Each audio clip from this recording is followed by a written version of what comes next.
నమస్కారం. Israel, Iran మధ్య పరిస్థితి చూస్తుంటే రోజురోజుకు ముదురుతున్నట్టే ఉంది కదూ. అవునండి, చాలా ఆందోళనకరంగా మారుతోంది. మన దగ్గరున్న వివిధ కథనాలు అంటే ఆ విశ్లేషణల ఆధారంగా అసలు ఏం జరుగుతుందో కొంచెం లోతుగా చూద్దాం ఈరోజు. తప్పకుండా.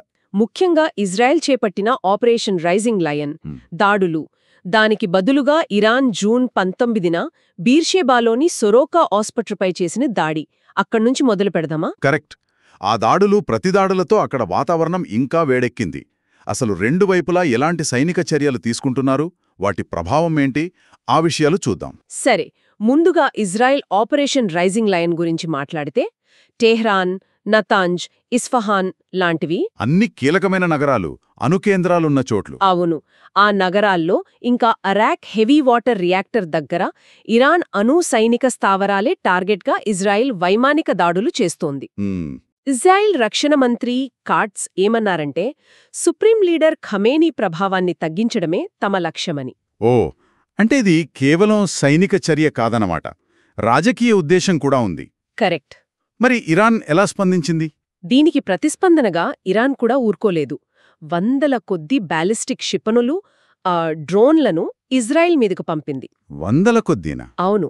ముఖ్యంగా ఆ జూన్ 19న బీర్షబాలోని సొరోకా ఆస్పత్రిపై జరిగిన దాడి, అది చాలా తీవ్రమైంది. నిజమే.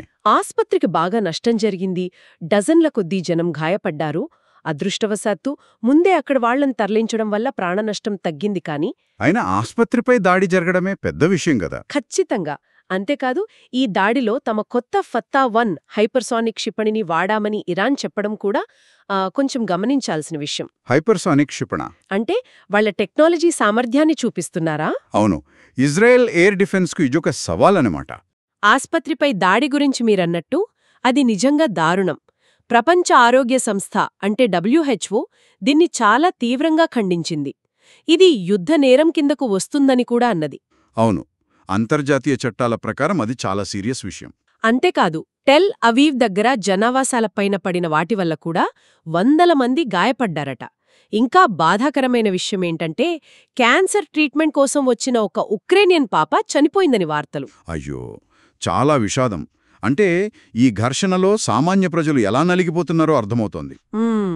ఇక్కడ మరో విషయం కూడా ఉంది. ఇజ్రాయెల్ గూఢచార సంస్థ మొసాద్ సహకారంతో డ్రోన్లను ఉపయోగించి ఇరాన్ లోపలే కొన్ని క్షిపణి వ్యవస్థలను టార్గెట్ చేసినట్లు వార్తలొస్తున్నాయి. ఇరాన్ లోపల నుంచేనా? అవును. అంటే ఇరాన్ దాడులు ఒకవైపుంటే ఇజ్రాయెలు వాళ్ల సామర్థ్యాన్ని దొంగచాటుగా దెబ్బతీయాలని చూస్తోందన్నమాట. ఇదొక రకమైన షాడో వార్ లాగా ఉంది. అలాగా. మరి అంతర్జాతీయంగా స్పందనలేంటి? అమెరికా ఏమంటోంది? అధ్యక్షుడు ట్రంప్ డైరెక్ట్గా ఇన్వాల్వ్ అవ్వాలా వద్దా అని ఆలోచిస్తున్నారట. అవును, దానిపై ఇంకా స్పష్టత లేదు. బహుశా ఇంకో 2 వారాల్లో ఏదైనా నిర్ణయం రావచ్చు అంటున్నారు. సరే, మరోవైపు ఇరాన్ విదేశాంగ మంత్రి అబ్బాస్ అరాక్షి జెనీవా వెళ్లి EU ప్రతినిధులతో మాట్లాడారట. అవును, చర్చలు జరుగుతున్నాయి. ఉద్రిక్తతలు తగ్గించే ప్రయత్నంలా కనిపిస్తోంది పైకి. కాని ఇరాన్ అణు కార్యక్రమం ఆపుతామని చెప్పిందా? అదే కదా అసలు పాయింట్. అణు ఇంధన తయారీని మాత్రం ఆపేది లేదని ఇరాన్ చాలా గట్టిగా చెబుతోంది.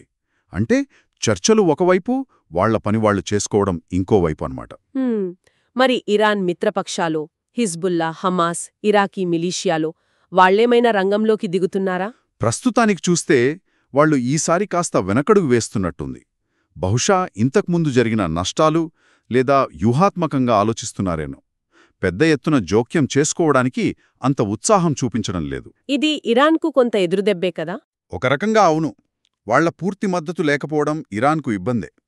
మానవతా దృక్కోణం నుంచి చూస్తే WHO పదే పదే ఆస్పత్రులను, పౌరులను కాపాడాలని 2 దేశాలను కోరుతోంది. నిజమే. మరోవైపు ఆర్థికంగా చూస్తే చమురు ధరలు పెరుగుతున్నాయి. హార్ముజ్ జలసంధి దగ్గర ఇరాన్ ఏదైనా చేస్తుందేమోనన్న భయం కూడా ఉంది. అది ప్రపంచ ఆర్థిక వ్యవస్థకు పెద్ద దెబ్బ. అవును, ఆ భయాలు నిజమే. ఈ సంక్షోభ మధ్య వేరే దేశాలు కూడా తమ పౌరుల భద్రత గురించి ఆలోచిస్తున్నాయి. ఉదాహరణకు మన భారతదేశం ఆపరేషన్ సింధు చేపట్టింది. ఓ అవునా? అవును. జూన్ 13 తర్వాత ఇరాన్లో చిక్కుకుపోయిన దాదాపు 110 మంది భారతీయులను మనవాళ్లు వెనక్కి తీసుకొచ్చారు. అది చాలా మంచి విషయం. ఇలాంటి టైంలో పౌరుల భద్రతే ముఖ్యం. ఖచ్చితంగా. సరే, మొత్తంగా చూస్తే పరిస్థితి ఇంకా ఉద్రిక్తంగానే ఉంది. దాడులు, ప్రతిదాడులు ఆగడం లేదు. పౌరులపై ప్రభావం తీవ్రంగా ఉంది. అవును. దౌత్య ప్రయత్నాలు జరుగుతున్నా ఇరాన్ అణువైఖరి మారేలా లేదు. అమెరికా ఏం చేస్తుందో చూడాలి. ఇరాన్ మిత్రపక్షాలు ప్రస్తుతానికి దూరంగానే ఉన్నాయి. కాని ప్రపంచవ్యాప్తంగా టెన్షన్, ఆర్థిక భయాలు మాత్రం తగ్గడం లేదు. నిజమే. ముగింపుగా మనం ఆలోచించాల్సిన ఒక ముఖ్యమైన ప్రశ్న మిగిలి ఉంది. ఈ ప్రాంతీయ ఘర్షణ అంటే ఇజ్రాయెల్, ఇరాన్ మధ్య జరుగుతున్న ఈ రగడ ప్రపంచ భౌగోళిక రాజనీతులపై, ముఖ్యంగా ఇంధన భద్రత, అంతర్జాతీయ కూటములపై ఎలాంటి దీర్ఘకాలిక ప్రభావాలను చూపుతుంది? అవును, అది చాలా ముఖ్యమైన ప్రశ్న. దీని ప్రభావం ఇక్కడితో ఆగేలా లేదు. దీని గురించి రాబోయే రోజుల్లో మరింత లోతుగా ఆలోచించాల్సిందే.